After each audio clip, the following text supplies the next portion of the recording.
Gente, muito bom dia. Vamos falar hoje sobre TDAH e autismo. Segundo os dados científicos, existe uma prevalência em torno de 80% de comorbidade entre os dois quadros, ou seja, autismo e TDAH juntos. Vamos definir o TDAH.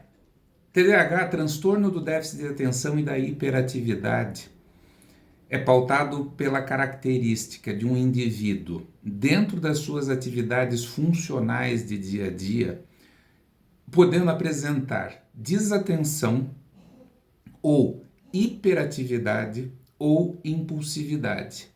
E nós podemos ter um TDAH combinado, em que ele vai ter duas dessas três características, ou ele pode apresentar três dessas características.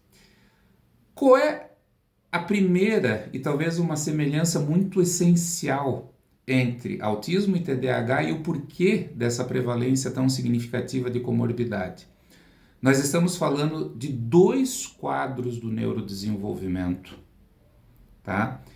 E ambos apresentam de maneira comum, não todos, existem exceções, mas é muito comum ambos os quadros apresentarem prejuízos de funções executivas, que são habilidades neurocognitivas de lobo pré-frontal, que habilitam o indivíduo a organizar, planejar e executar tarefas. Tá? A segunda semelhança, você vai encontrar na pessoa autista características prevalentes de desatenção. São desatenções que nós poderíamos definir, entre aspas, como uma desatenção existencial. É aquele indivíduo que viaja no pensamento, que o pensamento vai longe, que trabalha muito com a sua imaginação e, consequentemente, dificulta o processo de percepção daquilo que está acontecendo à sua volta. Você também vai ter na condição autista, só no autismo, momentos de hiperatividade, momentos de impulsividade, principalmente na crise de meltdown ou em momentos em que a autorregulação está acontecendo. Nas habilidades sociais, nós vamos ter, tanto no autismo como no TDAH, prejuízos nas habilidades sociais, tá? Dificuldade de compreensão de normas, nós vamos ter uma dificuldade no controle inibitório nas duas situações, tá? Eu já falei do comportamento impulsivo, que também pode estar participando das duas situações, e as diferenças, tá? É a seguinte, o autista, na sua questão social, as dificuldades elas são mais profundas e estão relacionados muito ao processo de comunicação, a dificuldade de compreender e de interpretar determinadas coisas.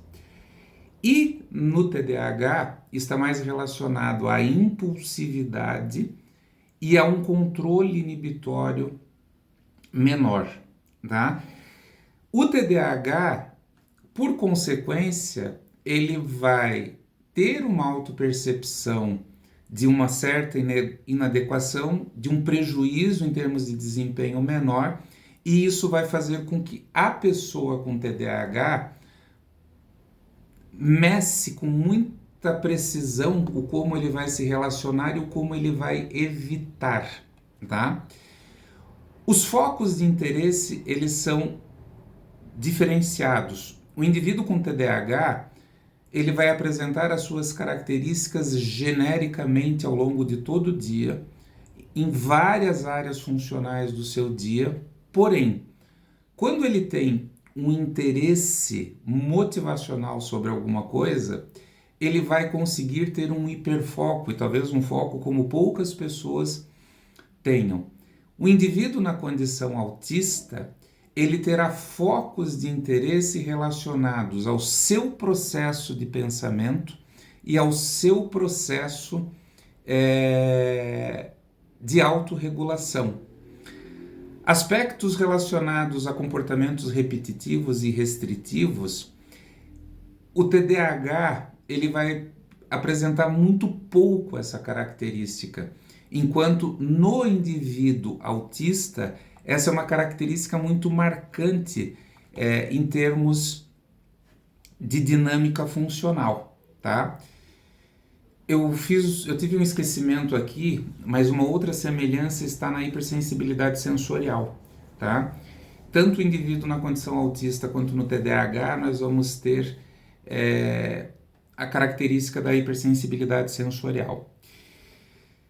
Então, são dois quadros muito próximos, dois quadros hoje, tanto na clínica quanto na vida acadêmica, comprovadas que a comorbidade é muito alta, porém, sim, nós ainda temos uma estatística de pessoas que ou apenas são TDAH ou apenas apresentam a condição autista, tá bom? Gente, um grande abraço, dúvidas, traga para cá, vamos conversar, vamos construir um conhecimento bem legal, tá bom? Um grande abraço.